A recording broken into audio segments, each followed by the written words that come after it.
అవని stories. Madhavarao వెళ్ళిన తర్వాత ఇంట్లో అంతా నిశ్శబ్దంగా ఉంటారు. ఆ తర్వాత ఏం చెయ్యాలి అనేది ఎవ్వరికీ అర్థం కాదు. అవని ఏమో కంగారుగా ఉంటుంది. సురేష్, ఇతనేనా నా అమ్మా నాన్నల జీవితాన్ని నాశనం చేసిన వ్యక్తి? ఇంకా ఏది స్పష్టంగా తెలియదు కదా అవని. కానీ రాజగోపాల్ గారు చెప్పినట్లయితే ఇతని చెయ్యుందని అనిపిస్తోంది. ఒకప్పుడు మనం ఎంత ప్రశాంతంగా ఉండేవాళ్ళం. ఇప్పుడు ఎటు నుంచి ఏ ఆపదొస్తుందో తెలియడం లేదే. అనసూయ, ఇలాంటివి అనద్దు. అవని మన కుటుంబంలో భాగం. ఇప్పుడు ఆమెను మనం కాపాడాల్సిన సమయం. అరవింద్ గారు సరైన మాట చెప్పారు. కానీ ఇప్పుడు జాగ్రత్తగా ఉండడం చాలా ముఖ్యం. మాధవరావు అంత ఈజీగా వెనక్కి తగ్గేవాడు కాదు. నిజమే, ఈ మనిషిని చూస్తే అర్థమవుతుంది. నాకు మాత్రం చాలా కంగారుగా ఉందిరా. ఈ తలనొప్పులు పడ్డం నా వల్ల కాదు అని చెప్పి లోపలికి వెళ్ళిపోతుంది. దీంతో అవని చాలా దిగులు పడుతుంది. సత్యం బయటకు తీయాలని ఉంది సురేష్, కానీ అదే సత్యం నాతో పాటు మన కుటుంబానికి కూడా హాని కలిగిస్తుందేమోనని భయంగా ఉంది. నువ్వు ఎలాంటి ప్రమాదంలో ఉన్నా నేనుంటాను నీతో. నీ అమ్మా నాన్నకు న్యాయం జరగడం ఇప్పుడు మనిద్దరి బాధ్యత. అవని, మీ అత్తయ్య మాటలు ఏవి పట్టించుకోవద్దవని. ఏదో బాధలో అలా అనిందంతే. ఆవిడ మాటలో కూడా న్యాయం ఉంది కదా మావయ్య. అనాథాన్ని చెప్పి కోడలుగా తెచ్చుకుంటే ఇన్ని చిక్కులు తెచ్చిపెట్టాను. అవని, నువ్వు అలా అనుకోకు. జీవితంలో సమస్యలు చెప్పి రావు కదా. అవును, నువ్వు అమ్మ గురించి ఆలోచించకు. రేపు ఉదయానికి ఆ కోపం తగ్గిపోతుందిలే. ముందు మనం ఈ సమస్య నుంచి బయటపడాలి. నిజమే, నేను రేపొస్తాను. మీరు జాగ్రత్తగా ఉండండి అని చెప్పి రాజగోపాల్ అక్కడి నుంచి వెళ్ళిపోతాడు. ఇంట్లో అంతా కంగారుగా ఉంటారు. ఆ మరుసటి రోజే రామ్ గోపాల్ వర్మ కొన్ని పత్రాలతో వస్తాడు. రాజగోపాల్ గారు, ఈ పత్రాలేంటి? ఈ పత్రాల్లో ఒక సాక్ష్యం ఉంది, ఒక సంతకం. అదే మాధవరావు చేసిన మోసానికి బలమైన ఆధారం. కానీ ఇంకా పెద్ద సాక్ష్యం ఒకటుంది. అది నేను ఇప్పటికీ ఎవ్వరికీ చెప్పలేదు. ఇంకా ఏదైనా ఉందా? అవును, వెంకటరమణ గారి వ్యాపారంలో ఉన్న ఒక నమ్మకస్తుడైన ఉద్యోగి. అతడికి అన్ని విషయాలు తెలుసు. అతడి దగ్గరే అసలు నిజం ఉంది. ఆ వ్యక్తి ఎవరు రాజగోపాల్ గారు? అతను ఇప్పుడు గుంటూరు దగ్గర ఉండొచ్చు. కానీ ఒక సమస్య ఉందమ్మా. మాధవరావుకి కూడా ఆ విషయం తెలుసు. అతడు మనకంటే ముందే అతన్ని వెతుకుతున్నాడు. మరిప్పుడు ఏమి చేద్దాం? మనం ఇప్పుడు ఏమీ చెయ్యలేం. ఇవి మన దగ్గర జాగ్రత్తగా ఉంచితే చాలు అని చెప్పి వెళ్ళిపోతాడు రాజగోపాల్. ఆ రాత్రిని ఇంటి నుంచి బయటకెళ్లకుండా అంతా ఇంట్లోనే ఉంటారు. ఇంట్లో తలుపు తట్టిన శబ్దం వస్తుంది. ఈ సమయంలో ఎవరై ఉంటారా? మన మీద ఎవరైనా దాడి చేయడానికి వచ్చుంటారేమోనండి. ఆ మాధవరావు అయ్యుంటాడేమో. అబ్బా అమ్మా, నువ్వు కంగారు పడుకు, నేనెళ్ళి చూస్తానుగా. సురేష్ బయటకొచ్చి తలుపు దగ్గర చూస్తాడు. ఎవ్వరు ఉండరు. అక్కడ నేలపై ఒక చిన్న కాగితం పడుంటుంది. దాన్ని సురేష్ చదువుతాడు. సత్యం తెలుసుకోవాలనుకుంటే రేపు రాత్రి పాత గోదాంకి రా, రాజగోపాల్ అని కాగితం మీద రాసుంది నాన్నా. రాజగోపాల? కానీ ఆయనే కదా మనల్ని జాగ్రత్తగా ఉండమన్నాడు. అవును, కానీ ఈ లేఖలో ఆయన పేరుందేంటి? ఇప్పుడేం చేయాలండి? మనం ఈ కాగితాన్ని నమ్మి అటెల్లాలా? అది ఆయన చేతి రాత అయినా కాదా అన్నది నిశ్చయంగా చెప్పలేము. కానీ ఇంతకు ముందే ఆయన వెళ్ళిపోయాడు కదా. ఆయన తిరిగి ఇలా రాయడం నాకెందుకో అనుమానాస్పదంగా ఉంది. ఆ మాధవరావు పనిగా ఉంటుందేమోనండి. అది నిజం కాకపోవచ్చు. నేను ఈ లేఖ రాయలేను. అందరూ ఒకసారిగా ఆశ్చర్యంతో ఆయన వైపు చూశారు. మీరు మీరు ఇంత రాత్రి తిరిగి వచ్చారేంటి? అవని, నీ ప్రాణాలకు ప్రమాదం ఉందని అనిపించింది. మీకు నా అవసరం ఉందని తిరిగొచ్చాను. మరి ఈ లేఖ? ఈ లేఖను ఎవరు నా పేరుతో పంపించారు. వాళ్ళ ఉద్దేశం నిన్నక్కడికి పంపించడం. ఎవరై ఉంటారు మీకు తెలుసా? నాకు అనుమానం ఒకరిపైనే ఉంది. అతను మాధవరావు కావచ్చు. ఈ మోసంలో మరొకరు కూడా ఉన్నారు. ఇంకెవరన్నా ఉన్నారా? అవును, వెంకటరమణరావు గారి వ్యాపారంలో భాగస్వామి అయిన శివరాముడు. ఇన్నేళ్లు అతడు మాధవరావుతో చేతులు కలిపి ఆస్తిని దోచుకున్నాడు. అంతే. ఆ మాటలకు ఇంట్లో అందరూ షాక్ అయిపోతారు. అంటే ఆ మాధవరావు ఒక్కరే కాదన్నమాట మోసం చేసింది. అవును అవని, వాళ్ళిద్దరూ కలిసి నీ తల్లిదండ్రుల్ని మోసం చేశారు. ఈ అన్ని చిక్కుముడిలా ఉన్నాయే. చూసారా, అందుకే నేను పెళ్లికి ముందు అంతా ఆలోచించాను. అనాథ ఎవరు లేరని అన్నారు. ఇప్పుడు ఈమె చుట్టూ అన్ని చిక్కు ప్రశ్నలే. అత్తయ్య, త్వరలోనే సమస్యలు సర్దుకుంటాయి అని అంటుంది. ఇంతలోనే ఫోన్ మోగుతుంది. సురేష్ ఏమో ఫోన్ లిఫ్ట్ చేసి మాట్లాడతాడు. హలో, ఎవరు మాట్లాడుతున్నారు? నువ్వు ఎవరిని నమ్మాలో ఇంకా అర్థం కావడం లేదా సురేష్? నీ ఇంట్లోనే నీకు ద్రోహి ఉన్నాడు, జాగ్రత్తగా ఉండు అని కట్ చేశాడు. అందరూ ఒకరినొకరు అనుమానంగా చూస్తారు. నాకు అసలు ఏం అర్థం కావడం లేదవని. అసలు ఇక్కడ ఏం జరుగుతుందో? వీటన్నిటికీ సమాధానం ఒకటే సురేషు. మనం ఆ మాధవరావుని, అతనితో చేతులు కలిపిన వాణ్ణి పట్టుకుని శిక్షించాలి. అప్పుడే దీనికి ముగింపు దొరుకుతుంది. కానీ అదిలా నాన్నా? ఎవరిని నమ్మాలో ఎవరిని నమ్మకూడదో తెలియడం లేదే. అవును, ఇంట్లోనే ద్రోహి అంటున్నాడు. ఎవరై ఉండొచ్చండి? ఇంతలో ఎవరి మీద నిందలేయకండి, కానీ ఎవరో మన ప్రతి అడుగుని గమనిస్తున్నారని అనిపిస్తోంది. నిజమే, ఎవరో మన దగ్గర వ్యక్తి ఇవన్నీ చేస్తున్నారు. సరే, ఆ మాధవరావి అయితే తాను ఏమి చెయ్యాలనుకున్నా రేపు చేస్తాడు కదా. రేపటి వరకు వేచి చూద్దాం అని అంటాడు. అంతా ఎవరి గదుల్లోకి వాళ్ళు వెళ్ళిపోతారు. ఆ మరుసటి రోజు అవని, సురేష్ ఆ కాగితంలో రాసిన ప్రదేశానికి వెళ్తారు.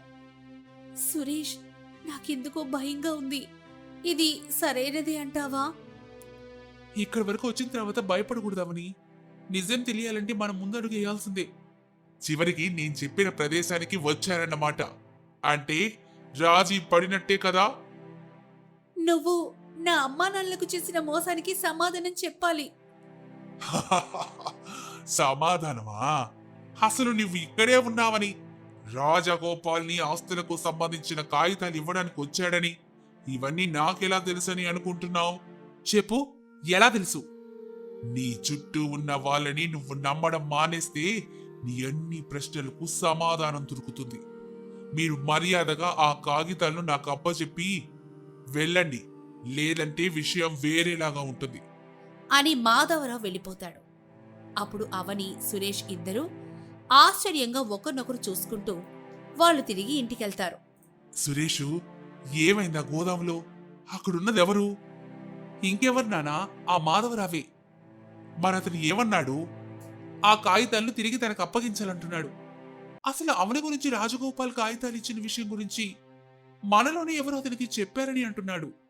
నిజమే, ఎవరు చెప్పుంటారా? అవును సురేష్, రాజగోపాల్ గారెక్కడా? మీ ఇద్దరు మాత్రమే వచ్చారేంటి? మేమిద్దరం మాత్రమే గోదాంకెళ్ళంతయ్యా. ఆయన మాతో రాలేదే. అవునా? ఆయన ఉదయం నుంచి ఇంటికి కూడా రాలేదమ్మా.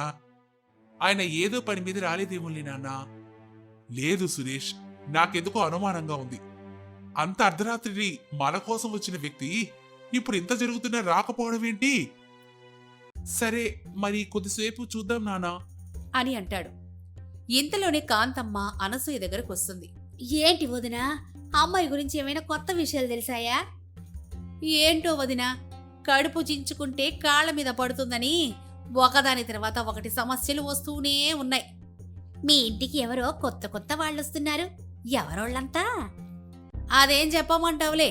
ఆ పిల్ల తల్లిదండ్రులని మోసం చేసిన వాళ్ళంట. ఇంకో వ్యక్తి కూడా ఎవరో ఉన్నారంట. వాళ్ళని పట్టుకోవాలి. అవునా?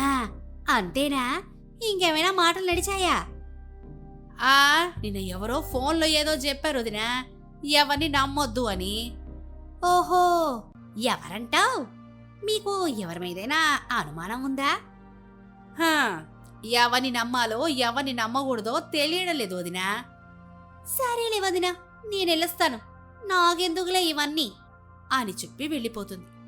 అంతా రాజగోపాల్ కోసం ఎదురు చూస్తూ ఉంటారు. ఎలా అయినా ఆ మోసానికి ముగింపు చెప్పాలని అనుకుంటారు. తనకు గుండు చేసినందుకు ప్రతీకారం తీర్చుకుంటుంది అనసూయ. బిచ్చగాళ్లను పిలిపించి వాళ్లతో దివ్యా వసంతలు ప్రేమలో పడేలా చేస్తుంది. ఇక ఆఖరికి వాళ్లు బిచ్చగాళ్లని తెలిసిన దివ్యా వసంతల మనసు తీవ్రంగా బాధపడుతుంది. కన్నీళ్లు పెట్టుకుంటూ దివ్యా వసంతలు గదిలోకి వెళ్తారు. వారిని చూసి అవని కూడా బాధపడుతుంది. అనసూయ మాత్రం సంతోషంగా ఊళ్ళోకి నడుస్తుంది. అప్పుడే అక్కడికి అరవింద్ వస్తాడు. ఏంటోయ్ చాలా హుషారుగా ఉన్నట్టున్నావు, ఏమైందేంటి? గాయపడిన మనసు చాలా భయంకరమైంది కదండి. గాయాన్ని గుర్తు చేసుకుంటూనే గాయపడేలా చేయగలదు. గతాన్ని ఒక దారుణమైన గుర్తులాగా ఉంచగలదు.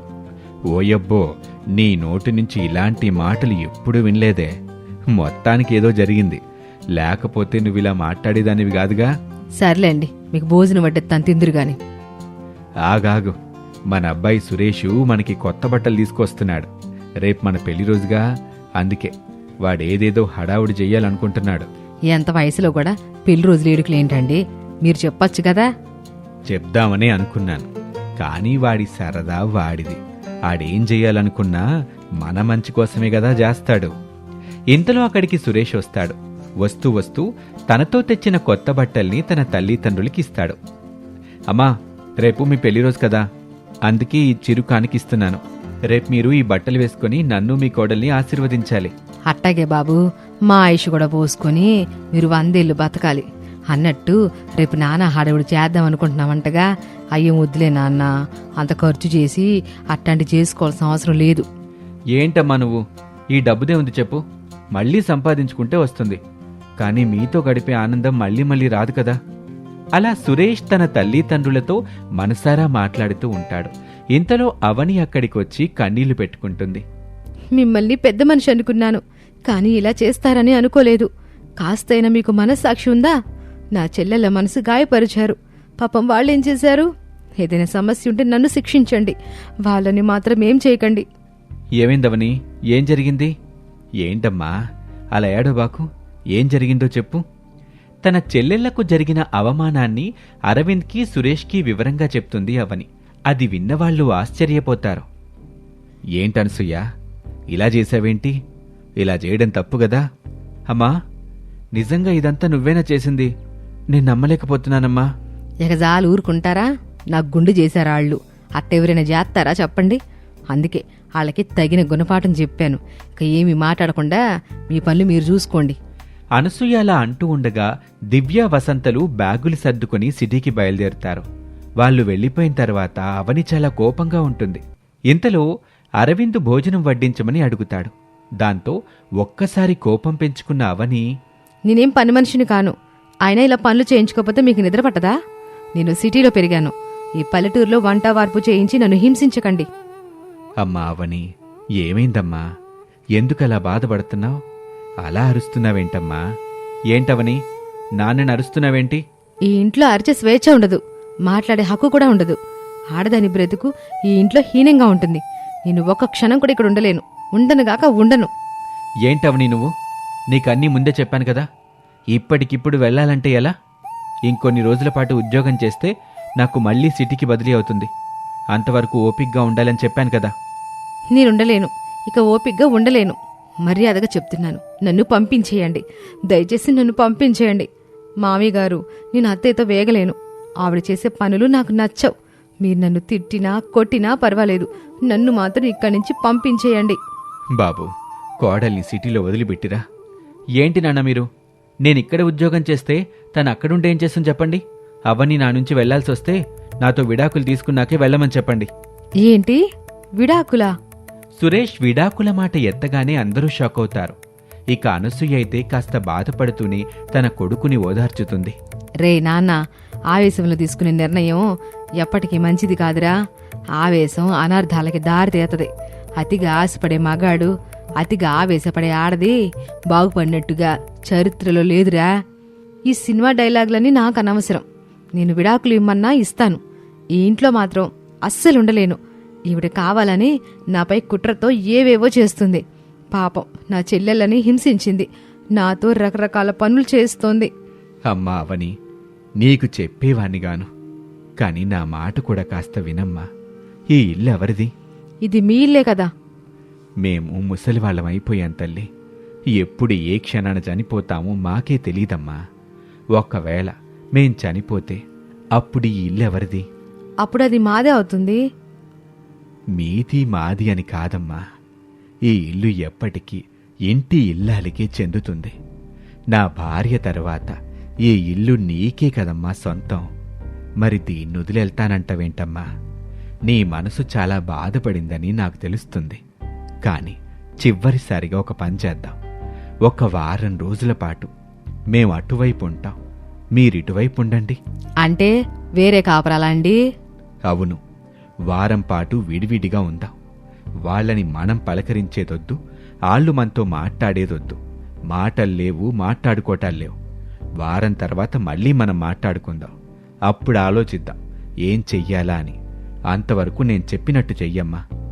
నాన్నా, ఏంటి నాన్న మీరు ఇలా చెప్తున్నారేంటి? నువ్వాగు బాబు, మన కుటుంబం సంతోషంగా ఉండాలని నీకు లేదా? నేను చెప్పినట్టు చెయ్యి ముందు. అది కాదు నాన్న, అన్నీ తను అనుకున్నట్టుగానే జరగాలే ఏంటి? ఎప్పుడు తన మాట నెగ్గించుకుంటుంది.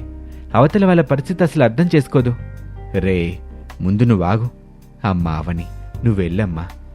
అలా అరవింద్ చెప్పటంతో అవని ఏడుస్తూ అక్కడి నుంచి వెళ్ళిపోతుంది. ఇక సురేష్కి నచ్చజెప్తాడు అరవింద్. చూడ్రా, మన మగాళ్ళం బయటికెళ్తే రకరకాల మనుషులతో కలిసి పనిచేస్తాం. బ్రతుకు తెరువు కోసం సమాజంలో అనేక రకాల పరిస్థితుల మధ్య బ్రతకగలుగుతాం. కానీ వాళ్ళ ఆడవాళ్ళు బాబు, ఆళ్లకున్నది ఒక్కటే లోకం, అదే ఇల్లు. ఏదైనా సరే మనతోనే.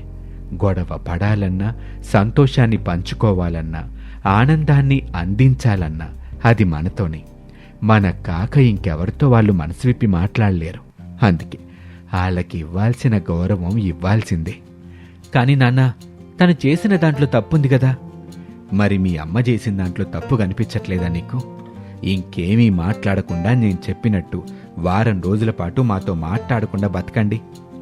ఆ తర్వాత ఏం చేస్తానన్నా? ఆ తర్వాత జరగాల్సింది ఆ తర్వాతే చూద్దాం. ఇప్పుడు దాని గురించి ఆలోచించి మనసు పాడు చేసుకోవద్దు. ఈ మగాళ్ళంతా ఇలా ఆలోచించబట్టే గుండె జబ్బులొచ్చి చేస్తున్నారు. మనసు స్థిమితంగా ఉండదు. కుటుంబం కోసం, భార్య కోసం ఏవేవో చేసేయాలని చూస్తారు.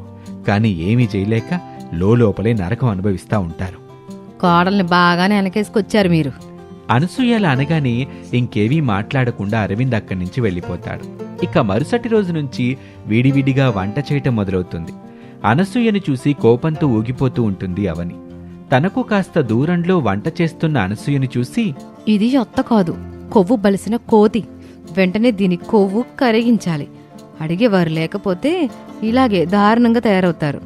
ఈరోజు ఇది భోజనం ఎలా చేస్తుందో నేను చూస్తాను అంటూ అవని తన అత్త అనసూయని గమనిస్తూ ఉంటుంది. ఇక అనసూయకి ఏదో అవసరం వచ్చి బయటకు రాగానే జింక పిల్లలా పరిగెడుతూ అనసూయ చేసే వంటల్లో ఉప్పు ఎక్కువగా కలిపేస్తుంది. ఈరోజు ఇదో నేను తేలిపోవాలి, లేకపోతే నా జీవితాన్ని నీ గుప్పిట్లో పెట్టుకోవాలని చూస్తావా? నీకుందే ముందుంది ముసళ్ళ పండుగ. ఏవండి ఏవండి? కాస్త మెల్లగా రవ్వే, నీ అరుపులకి వీధిలో కుక్కలు కూడా పరిగెడుతున్నాయి. ఏంటి పిలిచావు చెప్పు. ఈ కూరల్లో ఉప్పు సరిపోయిందా? ఇదిగోండి చూసి చెప్పండి అంటూ తన భర్తకి కాస్త కూరని చేతిలో వేస్తుంది. కూర రుచి చూసిన అరవిందు ఉప్పు ఎక్కువగా ఉండటం వల్ల, నీకో దండం, నీ కూరలకింకో దండం, ఇందులో ఎంత ఉప్పేసావో చూడు. అబ్బబాబా, నేనింక ఉప్పు వేయలేదండి. అయినా కూరలకు ఉప్పు ఎట్టాగొచ్చింది? నేనైతే వేయలేదు. ఇక అనసూయ అప్పుడే గ్రహిస్తుంది. కోపం రావటంతో సరాసరి వెళ్లి అవనిని నిలదీస్తుంది. నిజం చెప్పవే, నువ్వు కూరలు ఉప్పు వేసావు కదా. మీ మావయ్య చెప్పిన మాట ప్రకారం నడుచుకుంటావని చూశా, కానీ నీలో మార్పు లేదు. మావయ్య 6 రోజుల వరకు మీతో మాట్లాడొద్దని చెప్పారు. అయినా మీరు నాతో మాట్లాడుతున్నారేంటి? ఏంటి నీతో మాట్లాడేది? నువ్వు చేసిన పనికి వంట మొత్తం వృధా అయిపోయింది కదే. ఇట్లాంటి దాన్న నేను కోడలుగా చేసుకుంది. మాటలు మర్యాదగా రానివ్వండి. ఏం చేస్తావేంటి? అత్తవని కూడా చూడను. నన్నే అంత మాట అంటావే, నీ సంగతి చూడు, ఏం చేస్తాను చూడు అంటూ అనసూయ అవని ఇద్దరూ జుట్లు పట్టుకుంటారు. ఒకరికొకరు అరుచుకుంటూ గోల గోల చేస్తారు. అత్తాకోడలు అలా గొడవపడుతుంటే ఏం చెయ్యాలో తెలియక అలా చూస్తూ ఉండిపోతాడు అరవింద్. ఈ కథలో తర్వాత ఏం జరుగుతుందో మరొక ఆసక్తికర ఎపిసోడ్లో తెలుసుకుందాం. ఇది వాల్టి కథ. నమస్తే.